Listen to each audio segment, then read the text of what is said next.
নমস্কার সম্মানীয় দর্শকবৃন্দ, এই মুহূর্তের সবচেয়ে বড় খবর। এসএসসি নবম দশমে 2081 জনের নিয়োগে অনিয়ম, শিক্ষক নিয়োগ দুর্নীতিতে 365 কোটি টাকার সম্পত্তি উদ্ধার হয়েছে।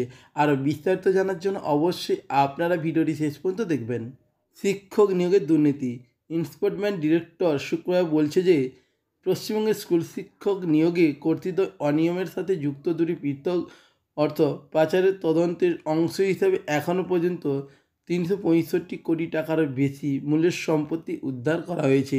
এছাড়াও আপনাদেরকে জানাচ্ছি, ফেডারেল এজেন্সি বলছে যে তারা ওয়েস্ট বেঙ্গল স্কুল সার্ভিস কমিশনের অর্থাৎ WBSSC প্রাক্তন উপদেষ্টা এবং সহকারী শিক্ষক নিয়োগের কেলেঙ্কারির সাথে জড়িত একজন মধ্যস্থভোগী 230 কোটি টাকারও বেশি টাকা উদ্ধার করার জন্য মানি লন্ডারিং বিরোধী আইনের অধীন একটি সর্বশেষ আদেশ জারি করেছে। এছাড়াও আপনাদেরকে জানাচ্ছি যে মানি লন্ডারিং বিরোধী আইনে PMLA অধীনে একটি অস্থায়ী আদেশ জারি করা হয়েছে।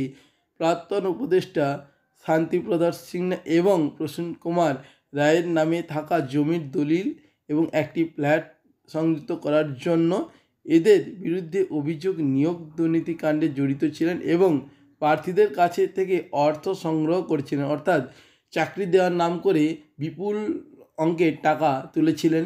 দুজনকেই সরকারি শিক্ষক নিয়োগ মামলার ইডি গ্রেপ্তার করেছিলেন এবং তারা বর্তমানে বিচার বিভাগে হেফাজতে কারাগারে রয়েছে।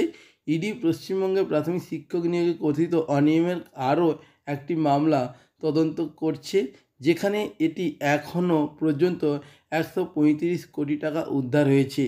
পশ্চিমবঙ্গের দুটি শিক্ষক নিয়োগে কেলেঙ্কারিতে মোট করা হয়েছে। প্রসন্ন কুমার রায়ের নামে থাকা পাথরঘাটার প্রায় 96 কাঠা এবং সুলতানপুরে 117 কাঠা, মহেশতলায় 282 কাঠা এবং নিউ টাউনে 135-36 কাঠা জমির খোঁজ মিলেছে। এছাড়া আপনাদেরকে জানিয়ে রাখছি যে শান্তিপ্রসাদ সিনহার নামে যে সম্পত্তি উদ্ধার করা হয়েছে তার মধ্যে রয়েছে বেঙ্গল অম্বুজা হাউজিং, পূর্ব যাদবপুর কলকাতা একটি বেনামি ফ্ল্যাট এবং কাপারসিতে উত্তর 24 পরগনা জেলায় দুটি জমি রয়েছে। অর্থ পাচারের মামলাটি সিবিআই একটি এফআইআর থেকে উদ্ভূত হয়েছে, যা নবম থেকে দ্বাদশ শ্রেণীতে সরকারি শিক্ষক অযোগ্যদের নিয়োগ করেছে এবং তালিকাভুক্ত এবং নিম্ন র্যাঙ্কের প্রার্থীদের চাকরির প্রস্তাব দিয়ে কর্তৃত বেআইনি নিয়োগের তদন্তের জন্য দায়ের করা হয়েছিল, যার ফলে যোগ্য এবং পৃথক প্রার্থীদের বঞ্চিত করা হয়েছিল। সিবিআইয়ের এর অভিযোগ অনুসারে নিয়োগে অনিয়ম হয়েছে, যোগ্যদের বঞ্চিত করে অযোগ্যদের নিয়োগ করা হয়েছে।